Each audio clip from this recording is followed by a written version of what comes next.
Yep, yep. How are you, my good people? Natumaini mko poa. And if you're watching this either from Nairobi, Dar es Salaam, New York City, all around the world, umekaribishwa sana. Na siku zote mimi husema kwamba wewe sio mgeni, wewe ni mwenzetu, wewe ni mmoja wa familia hii. And for today, I want to begin something that will motivate all of us. Sawa sawa. Sisi wote. One thing life teaches you quietly is that not every thought needs to be spoken out loud. Sometimes stay calm, listening more, and letting people underestimate you tells you everything you need to know about them. People reveal their real intentions when they think you are not paying attention, or when they assume you won't notice certain things, and honestly, constantly trying to prove how smart or aware you are usually just wastes energy. Really, confidence is quieter than that.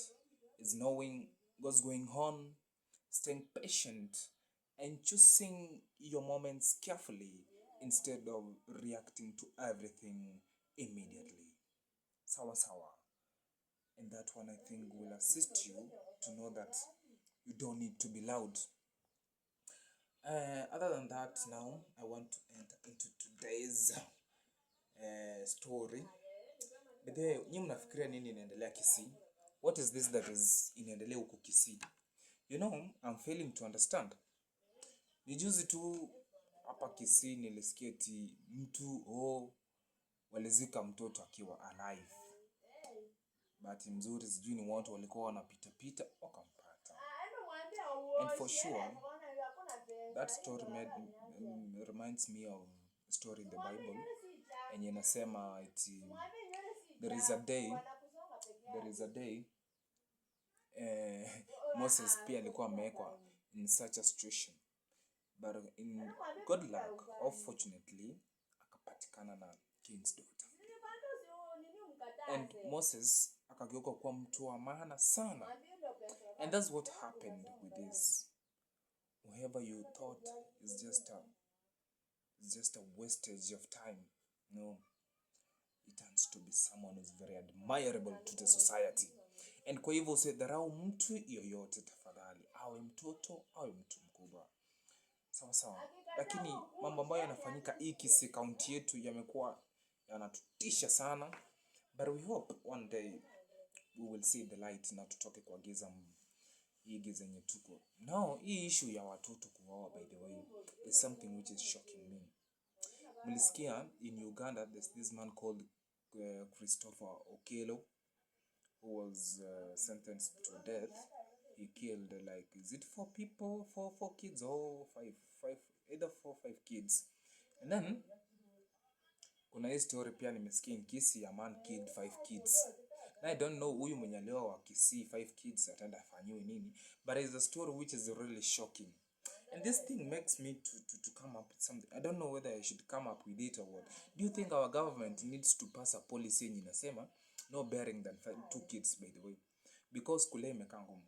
When you talk about killing kids, not only that one, another story happened Kisii ni kwamba there is a girl mwenye alikuwa anatoka sijui shule, and then ango yake akamuua akarusha huko kwa msituni. I think you saw that thing kwa mitandao. And therefore I'm wondering, ni nini imekaa mbaya? Is it that ni uchumi imekaa ngumu? Ni watoto hatutaki kulea? Ama ni miungu tunatolea kafara? I don't know what's happening really, and we need to know. And these things are happening is like there's something wrong.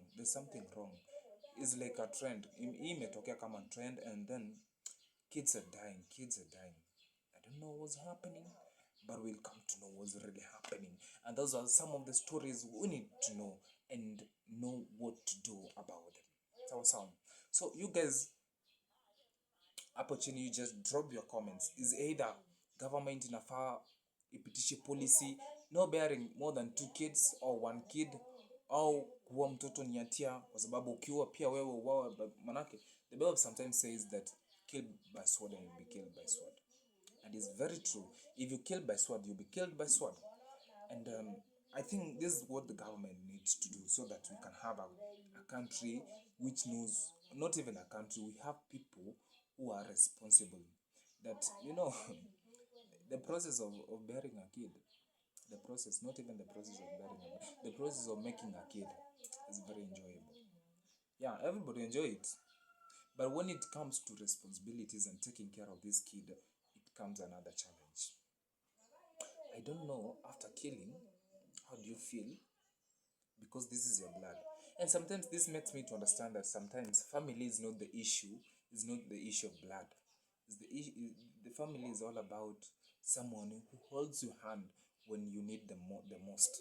So because if you can kill your own blood, can we say that is a family? That's not a family, by the way. So siku mambo yameanza kufanyika ni mengi, and we need to be careful on this. Sasa, because of that, there's some other things you need to know. One, for you to reach a position, unataka kufanya something like abortion, ama unataka kuwa mtoto, there must be a reason behind it. Sawa. Kitu ya kwanza, that is what we call premature sex. Kitu ya pili, that's what we call these earlier marriages. Zenye zifanya, and come we stay. In the process of coming we stay, kumbe is a process of just making a baby. And when this baby comes up, ndio mnaanza kufikiria otherwise. Ni juu life imekaa ngumu, I don't know. So, what do you think we should do? What do you think that we should do so that we can have a country which is responsible? People are responsible. People who know what they exactly need to do. That's what I'm talking about. Because for sure, I don't know, history ya mapenzi. But for me, there's one thing I know. If you decide that, okay, let me talk it personally, that once I get emotionally attached to someone, it's like my whole mood starts depending on the way they treat me without me even wanting that to happen. I notice every little shift, their energy and their replies, the silence between conversation, even small changes, they probably don't think twice about. And honestly, it's exhausting feeling things this deeply all the time. I wish I could act unaffected and calm like other people seem to, but my heart reacts too quickly. Sometimes one cold message is enough to make me overthink everything for the rest of the night. But what I know, as much as these things comes up, I can't think of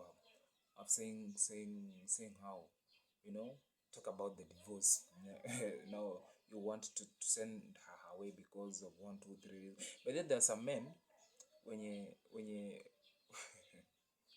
wakishatia mimba, they want to run away. And I think this is some of the things zinafanya watoto wanauawa, because nobody is able to raise that kid up. Ndio maana sometimes I need to warn these watu wanapenda kusengenya watoto wenyewe barabarani, bra. Do you know that some of those kids, they don't have fathers to take care of them? Sometimes they don't even have responsible fathers to fix things out. They don't have rich uncles to call. And when a problem comes up, they figure it out themselves alone. Ndio ukiona hapo kwa barabara uko pere this and this what happened. No. Achanga kusengenya watoto wa watu barabarani. Some of those kids, they grow up with ni watu wamegrow na shida. If they really tell you what's happening, some of you will get worried. Wengi wenu mtaget worried. So kindly, please, achanga kusengenya watoto wa watu barabara. Instead, waombe, by the way. Instead, rather than doing that, you just pray for them. And after you've prayed for them, I think they will know. Maybe milango yao itafunguliwa. Sawa. Yeah. So other than that, mimi kuna issue nilikuwa nataka kuongelea leo hii about the government passing a policy that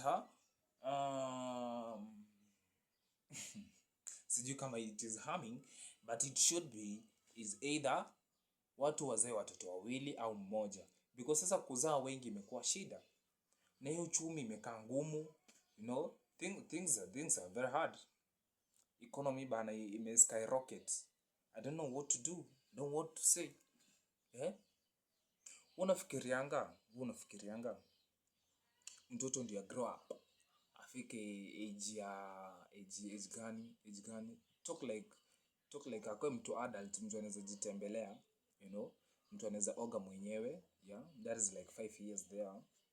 Atakuwa ametumia pesa manga, sasa anaweza kuwa ametumia over 3 million, but then for kid to grow up hadi afike mahali anafanya kazi yake yeye mwenyewe, anajua anafaa kuoga, anafaa kwenda choo na choo inatumika hivi, atakuwa ametumia like 2 million if not 3 million, by the way, because raising up a baby is not an easy task.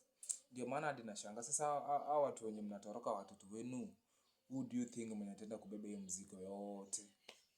But I need to thank some people, watu wengine wako na roho safi. Some people have adopted kids na wamewafanya kama watoto wao damu, and those kids will get successful in life. And now advising sometimes but if somebody could ask me today, unataka kukutana nani kwa maisha yako, sometimes I might say I want to meet people like Obina so that I can ask them how is it to kulea watoto wengi, how is it how is it, what's the pain of taking care of many kids. But Obina, thank you so much man, wewe ni msee mwenye uko responsible, sawa, and may God bless you for the good things you always do. Yeah, and if you hear this message, you kindly say hi to Dapper Man. Those are guys wenye wametoka kwa shida, and I'm just praying for you guys, mwende mbali na muendelee kusaidia watu wengi. But hiyo part ya watoto sasa, you know, kuna hiyo part ya watoto, mimi nimeona watoto wengi wakiwa wow. But then I had some ladies saying that ukienda kwa most of these big institutions, talk about the universities, you go through the beans, hautakosa kupata the embryos ama watoto at least wamekoma hivi, wamekaa aborted, wakarushwa huko ndani, you know. By the way, this thing is not interesting completely. Mbona, why should you do abortion by the way? Mbona ufanya abortion? Is it umetorokwa, you can't take care of that kid, kwa nini? Why should you do abortion sometimes, you know? By the way, there is a problem somewhere, but tutakuja kujua mambo kama hufanyika kwa nini. I don't know. Anyway. So, if the government could pass that policy yenye inasema watu tu wazae mtoto mmoja, I think it will be the best, ama wawili, kwa sababu sasa wamekaa wengi hadi sasa option ni kumsafirisha. I don't know whether my Kiswahili is correct. Yeah, ni kumfanya kutana na Mwenyezi Mungu kabla zile siku zake bado hazijafika. By the way, is very unfortunate. And people, we need to style up bwana. We need to style up. Aya. Ile nilikuwa naguzia juu ya mambo yalinishtua. But then venye watoto they are being killed is not interesting completely. And we need to know what we should do. And that is my topic next time on a Wednesday like this. So you guys go sit down, think about it, come up with the comments, come up with everything you have, and we will discuss. Now, today nilikuwa na question, nilikuwa na swali. What kind of people do you want to meet in life? Mimi earlier before nimesema, if really I need to meet people, I will meet people like Obina so that niulize inakuanga aje to take care of so many kids. Na naona wote wana enjoying like there is that small one. And then I will meet people like Jomo Kenyatta, nimuulize the old prisons zilikuwa aje. How was life? Wakati tuko na TX and the whole president, you know, traveling now. I will meet people like who? I will meet people like Ruto nimuulize, hey, wakati unakuwa attacked from both sides, mbele, nyuma, kando, kila mahali, and still you have the confidence to wake up early morning and address the nation as if there's nothing has happened. If I had an opportunity, still I could go and ask Matiang'i and the entire team, the Sifuna-ted people, and also Kinababu Owino, that why, that after all these things happened, tear gassed, uniulize Sifuna after being tear gassed, and then you have the confidence to stand and talk to the people like a man who really knows the shida zenye Wakenya wanapitia. And you guys, and by the way, ndio nijue need what exactly happens. If I had an opportunity to meet people like these men who who invented this thing, not even invented, who came up with so many laws and principles. There's this man mwenye aliinvent, there is this law inasema that about gravity. There is this man who invented that law. Who is this name going? Is it Otto von Bismarck or what? Or huyu alikuwa colonialist. There is this man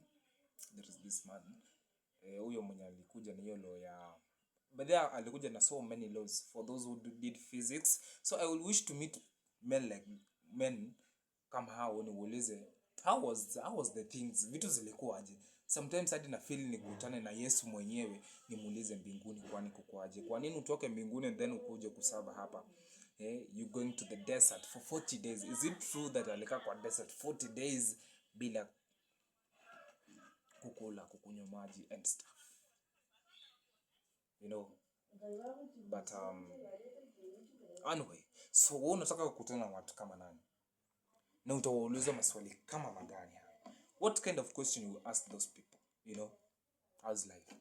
Na ukikutana na hao watu, shida zako zitakuwa zimeisha ama itakuwa mwanzo wa shida zako, so such kind of things. Sawa. But all the same, we need to be people investigative.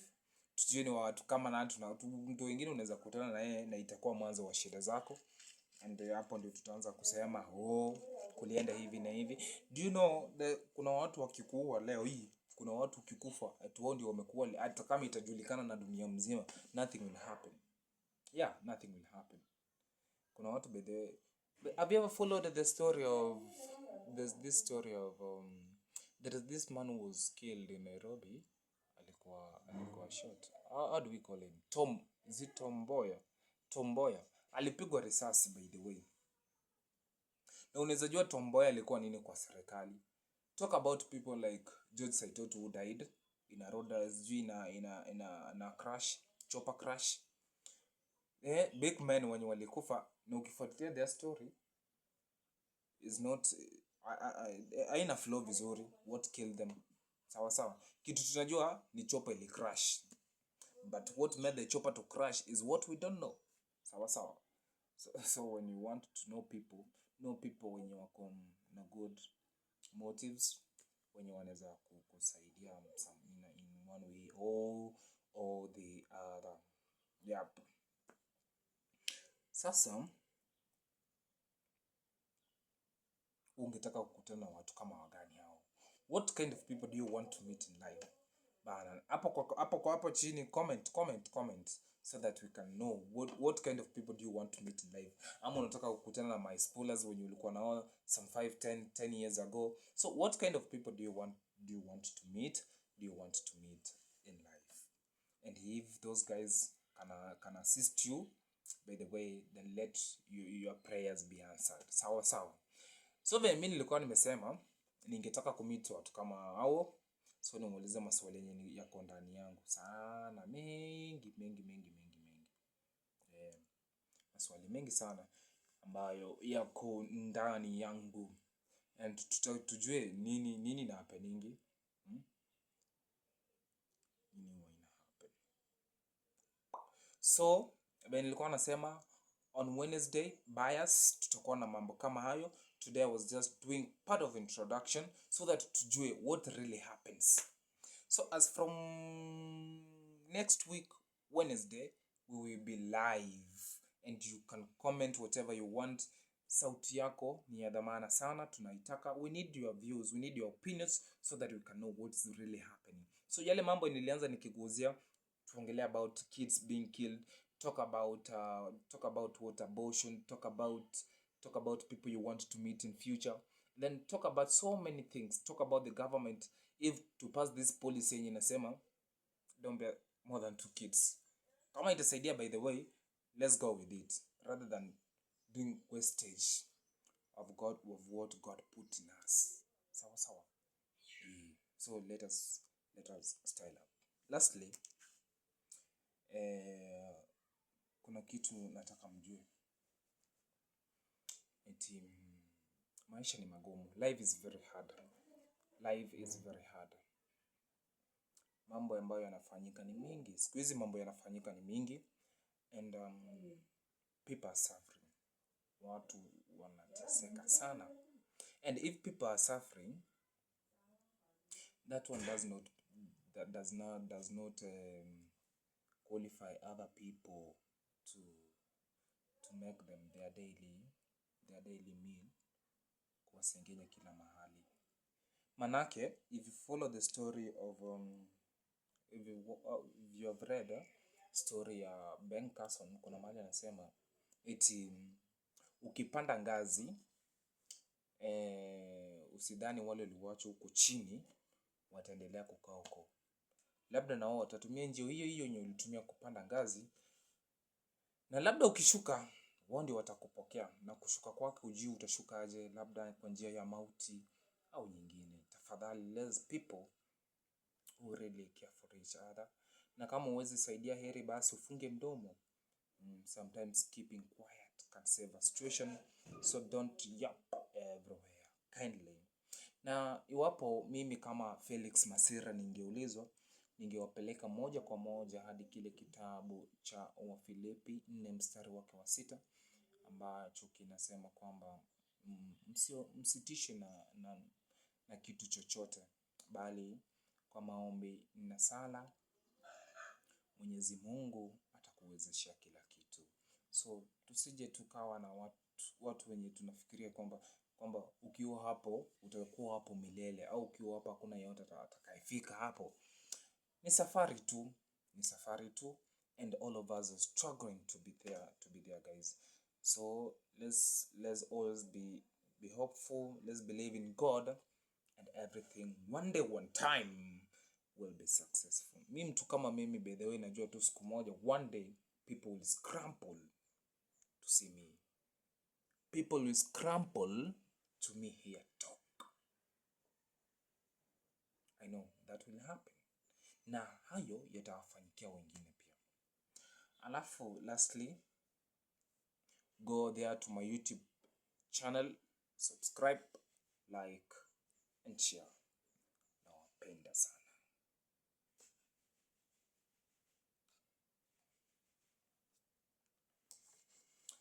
Bye bye.